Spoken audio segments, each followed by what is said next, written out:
Gene, William, hello and congratulations on the Yeti.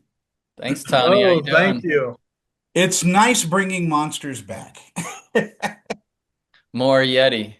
More We Yeti, need more yes. Yeti. Need more Yeti.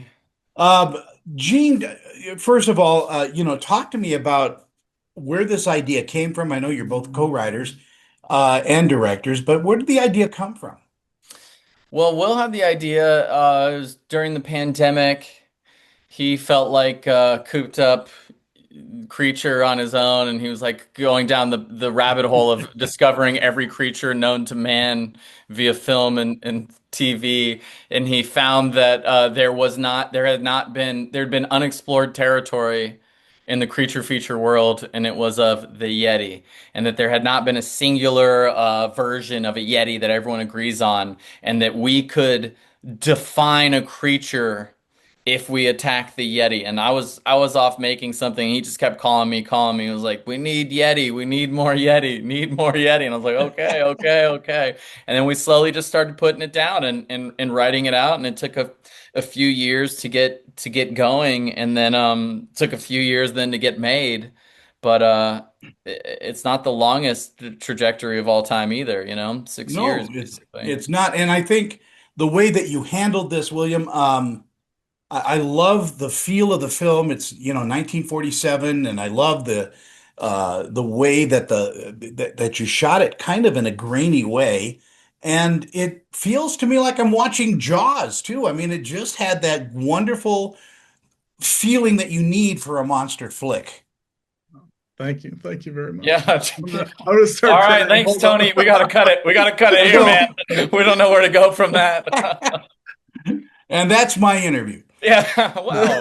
Tony was great. Tony was Thank great. you. Yeah, that was super important to us. Had to be set in the 40s. Had to be grainy. It had to feel kind of old and classic. I just think neither of us had an interest in making something that was really modern. Everyone we came in contact with was like, "Well, what if it took place nowadays?" And we're like, "No, it can't." Yeah, well, and it does cost a bit of money to give it that look, and that's what surprised me is, on a feature like this, it's not a huge budget, and yet you pulled it off terrifically. Thank you. Thank you. We Yeah, had we had a ton of super talented people that were all very dedicated to bringing the 40s to life. And Buffalo is super old town, so they had access to all kinds of cool stuff from the 20s and 30s and 40s. And your cast is just spot on. Corbin, as I've known him for a long, long time, and that guy just can do anything. He can do comedy, he can do drama, he can mix it up, and he's a very, very smart man. he is. He's immensely talented, and he's funny, and he's like a great artist and really diverse in the art that he can speak on. He's a great guy. I mean, he's a phenomenal actor also, but he's Mm. also a great guy to have lunch with. Yeah, terrific. Endless stories. Yeah. Yeah. And Brittany and William Sadler, I mean, what a great pair they are. Was there a big audition process for you guys? I I'm not No. sure we auditioned to anybody. We had a great casting director and brought like Corbin and Bill to the table, and we then I mean I come from an acting background. I just love actors, and I think I love smart actors and talented actors. And in an ensemble, you're kind of like a coach assembling the right team. Hmm. Brittany, just a amazing leader for the ensemble, like from the get-go. She really knows how to take it on her shoulders and like lead the charge, and in all the ways that you need someone to do that, in front of and like, to the side of the camera when she's not on camera, and she's there for her other actors. And she's also challenged us in great ways that really just made the character better and stronger and always pushed forward. And it was all those reasons why we loved her as the idea for to play that role, as someone who could do that. You need someone with that spine and Yeah. that intelligence, and obviously immensely talented. And Eric Nelson and Jim Cummings and Link Hand and Christina and all these people, they were all just brought really fun things. So we didn't audition anybody. It just came from people that we knew mostly and who we thought we could convince. Talented people, you have to convince them to go on rides like this with Yeah. you. We don't know if it's going to work. But this is what we can guarantee. It will be a happening. It'll be an event. And if we get all of the right people, at least it won't be worth like a waste of 4 weeks of your life, you know? William, where you guys shot, in the forests of Buffalo, talk to me a little bit about that. Was that a difficult shoot? So everything is shot on a stage. We only had one shot outside. So we Really? You just blew me away. yeah, that was another thing that was not negotiable for us from the start. We wanted to do it like how they would have in the 40s with, Frankenstein, Wolfman. We built the forest, we built the cabin, we built the cave, and then, we used backdrops and it's all done in camera. We had very little to do in post. We did the Wow. snow. I mean, it was quite an experience. A lot of people, a lot of people were like, why don't we just shoot outside? And we're like, no, that's crazy. It's -3 degrees outside. See, that's what I was asking. This is shot outside because nobody goes inside and shoots anymore. So that Yeah, was, see, I'm just awestruck now. For that's Amazing. kind multiple of multiple that. reasons. That's always kind of been Gene and I's thing. We like to, in our house or in Gene's mom's attic, we like to build something that feels like it's somewhere else, and kind of the illusion of that is like what keeps us going. Gene, when people discover the Yeti, what do you think they'll take away from the experience of watching it?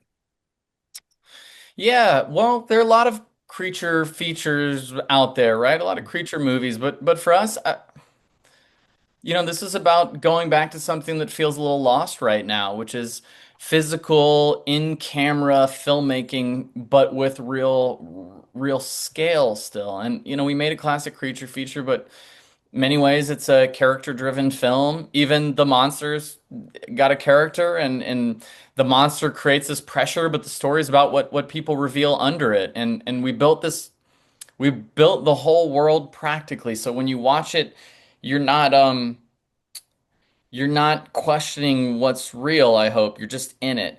And I hope that people laugh and I hope they're a little scared and I hope that they're entertained. I mean, that's a big part of it is like you want people smiling and having fun. Like I don't, this isn't the movie where you're running for the aisles because you're terrified of the gore or something. It has something, it's more elevated than that in a fun way. Yeah, it's a real popcorn muncher, isn't it? I mean, it's just for fun. Uh, William, I'm going to give you the same question. What do you think audiences will take away from the film? I think, well, hopefully they'll take away that they did have a lot of fun watching it. And just the idea that things are still handmade. I keep thinking about Francis Coppola's Dracula, Mm. and they Mhm. wanted him to do all this stuff with CGI, and he was like, "No, we're gonna do it by hand," and they were like, "It's impossible," and then he did it all, and it's like it's this thing that we can still do that's just not really done anymore. And so I hope people can take away that at least an appreciation for the fact that things are still done in camera. Before we end our wonderful con, I could talk to you guys for another hour, and bring up all kinds of things, and there's a lot of tip of the hats to different movies in this too. Oh yeah. That I felt like, wow, this is you guys are we're all in on it. And Gene, talk to me about the score because your music is gorgeous. Thank you for bringing that up. Yeah, John Hunter, he's our composer. That is very much in the it took a while to find the correct sound. John is such a he's a tremendous artist and a craftsman, and he has great patience because it took us a long time to find what it was that we had heard. And it has we listened to a lot of scores like the old like Creature from the Black Lagoon score. And like you can listen to that. It's I think it's like 39 minute. There's like a 39-minute version online that you can listen to, but just that kind of big studio orchestra, and we have one composer and we're like, how do we create that? Like we should have fun. This shouldn't sound like drones and contemporary kind of flat composition or necessarily even things that are like just of the world. Mhm. We want to have fun. We want people to know immediately, like, this is a big picture. This is that classic CinemaScope Hollywood big orchestra sound. And I think that we went for it, and that's exciting. It just underlines the dialogue perfectly. And wow, I just was blown away because it sounded like you lifted something from the 1950s and put it in there. But boy, it's a Yeah, it's beautiful, cool. beautiful score. And William, again, congratulations on putting this all together. I know it's not easy and it takes a long time, but I'm so glad that I got to see this film and I will see it again. And hopefully in like 10 years, I will see it on Svengoolie and love all the comments for it as well because it is a fun film. Thank Yeah, you. I Thank think you so I much. think people seem to be pretty excited by the things that have come out so far, and it's a really engaging crowd. So yeah, we And hope so as well. and Gene, you have a cameo in it. You're in it. I do. I do. I have a quick cameo. Got to be the friction in the story a bit there. William, how about you? Would you ever st step in front of the camera? I didn't get to do a cameo. I wanted to, but I did not. Oh So well, I'm so sorry because wow, next. Part two. part Oh, William two. actually, Pisciotta I did do leads the some expedition. voiceover. I did some voiceover in the movie. Well, there you're in it. Yeti the musical, I think would be Hey, good. Tony, one awesome thing to think about in terms of sound as well as the creature. You know, Ah, developing the sound for the creature, we had a great sound team, and we were like, how do we make this sound original and unique? And you can put all these effects on the sound of someone, of you can create, you can pull from stuff. We experimented with like gorillas and lions and all these different things. And eventually something cool that we came up with is we found a heavy metal lead singer, the lead singer of a heavy metal band, and brought him in. And the range he had was wow. phenomenal. I mean, like, I've never heard anything like that. And you don't even have to put effects on it. It was insane. And it was fun, And we just basically had him record the whole film, start to finish. Every time we saw the Yeti, he would just kind of inhabit the sound of it. And it was really fun. I bet. I mean that those are little tidbits you need to put in the trivia on the IMDb page because, again, when Orson Welles, I think, was doing the radio broadcast for War of the Worlds, they took a jar and put sand on the rim and they did that slowly and that created the sound of the Martian spaceship unwinding. It was just you have to do those things. You have to use your imagination and you guys did. It's such a great film. Oh, Thank thanks, you so Tony. much. You guys enjoy the rest of your evening and thank you so much for your time. You You too. too. Thanks, Tony. Appreciate you. Take care. Bye bye.